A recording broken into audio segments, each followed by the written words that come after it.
Programa Diário de Oração aqui pela Rede Século XXI, nós estamos refletindo sobre Jesus e algumas mulheres que fizeram parte do seu discipulado. Mulheres que ouviram a sua palavra, compreenderam a sua palavra e abraçaram no coração essa sua palavra, por isso tornaram-se as suas discípulas.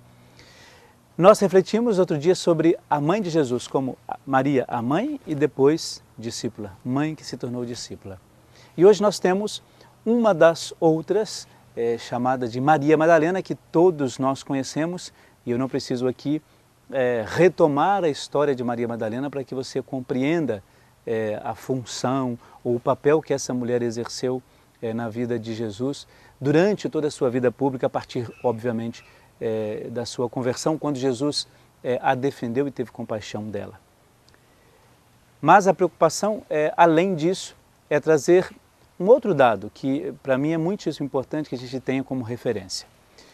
Nós sabemos que Maria Madalena sabe-se que era uma mulher de posses, uma mulher que tinha a possibilidade de ajudar os discípulos, ajudar a comunidade ou as primeiras comunidades, principalmente depois da morte de Jesus, financeiramente. E uma mulher que conheceu Jesus de uma maneira tão complicada, e todos nós sabemos disso, mas que nem por causa disso se sentiu menosprezada e por causa deste sentimento ela aceitou ser a discípula de Jesus ou aquela que estava ao lado dele dos discípulos em todos os momentos. O fato de Maria Madalena ter compreendido, e nesse sentido eu acredito que havia uma autoestima muito bem trabalhada, ela conseguiu ultrapassar e superar esse processo, não é? Aquela mulher que poderia ter sido apedrejada, foi aquela mulher que foi salva por Jesus e por causa disso ela tornou a sua seguidora. Entenda bem uma questão, ela não se tornou seguidora de Jesus por gratidão a ele porque ele fez um ato de bondade para com ela. A atitude de conversão de Maria Madalena é um processo que certamente veio antes, por ouvir falar de Jesus, ouvir falar das suas coisas, senão a gente começa a entender que toda aquela pessoa que segue Jesus segue por alguma gratidão, por alguma coisa que ele tenha feito. E seguir Jesus por gratidão é um segmento que morre e acaba muito fácil. Se ele não é fruto de conversão, ele não é permanente. E aí, para mim, a importância desta pessoa na vida de Jesus e na vida dos seus apóstolos.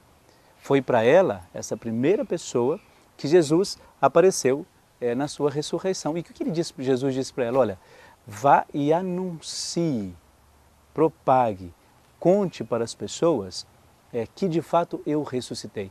O anúncio da ressurreição na nossa liturgia de Páscoa, por exemplo, é um dos anúncios mais belos que nós temos. É uma das passagens mais belas. E Jesus se faz, naquele momento presente, na vida daquela que era e se tornou um dos seus discípulos ou uma das suas discípulas, não é? Aquela que conheceu de maneira tão intensa o amor de Jesus, que ela não teve como viver de outra maneira, a não ser seguindo aquele que a salvou. Insisto nisso, não por mérito, mas por um processo de conversão. E se você se lembra, a gente falou aqui que o discipulado, todo aquele que se torna discípulo, ele se torna por causa disso, por algum movimento no seu coração, na sua vida, diferente do que normalmente essa pessoa costuma ter. E esses movimentos, normalmente Jesus provoca, de uma maneira ou de outra, ele suscita. Ele faz o meu coração, o seu, sermos provocados justamente por esse processo de conversão, por alguma coisa que ele tenha dito, por alguma coisa que a gente tenha ouvido da palavra, por alguma coisa que a gente tenha sentido, talvez nem tenha ouvido, mas sentido no momento da Eucaristia, no momento da Santa Missa, ou seja, de alguma maneira somos provocados. E é isso que a nossa reflexão de hoje quer trazer. Quais são esses momentos, como Maria Madalena, que Jesus te salvou, salvou a sua vida, salvou o seu pensamento, salvou uma atitude que você teria que não seria tão agradável assim nem para você nem para os outros, para as outras pessoas. Quais foram? Quais foram esses momentos? Ou qual foi esse momento? Que de fato foi o impulso ou o início do seu processo de conversão. Se a gente for olhar esses dados, a gente começa a compreender que ninguém, assim, em nenhuma circunstância, repito isso, pode se sentir diante de Jesus ou menosprezado ou inferior. Porque assim, a grandeza dele é tanta que às vezes nós podemos nos sentir ofuscados por isso. Mas não. Olhe a classe das pessoas, isso no nosso modo da sociedade ver. Olhe a classe das pessoas que Jesus foi buscar para estar ao seu lado. Maria Madalena, Pedro que o negou 3 vezes e assim por diante.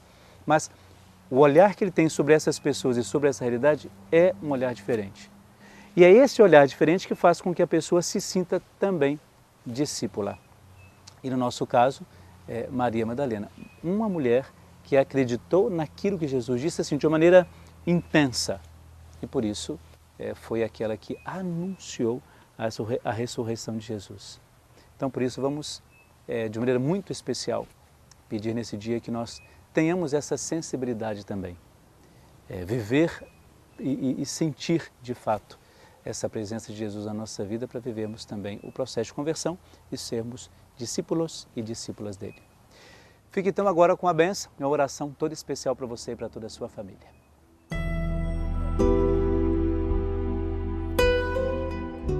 Ó meu Deus, aqui está a nossa oração por todos os doentes, que diante de vós pedem pela vossa ajuda.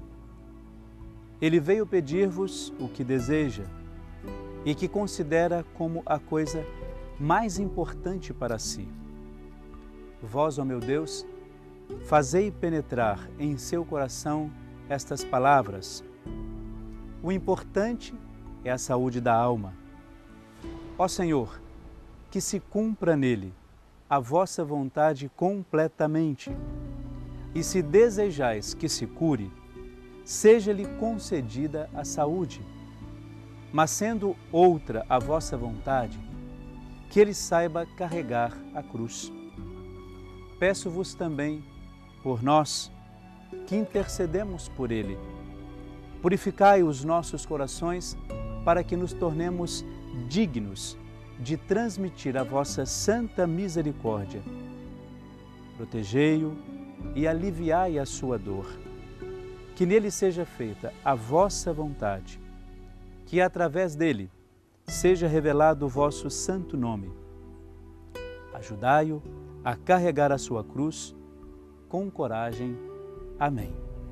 Rezamos hoje de maneira especial por todos os doentes, principalmente aqueles que estão nos hospitais, aqueles que estão enfermos em camas, em suas casas e que têm a mobilidade não permitida pela doença e pela dor, para que todos eles recebam de maneira especial, como eu disse, essa oração e essa graça de Deus, para que encontrem na ajuda daqueles que estão com eles o conforto e também a esperança.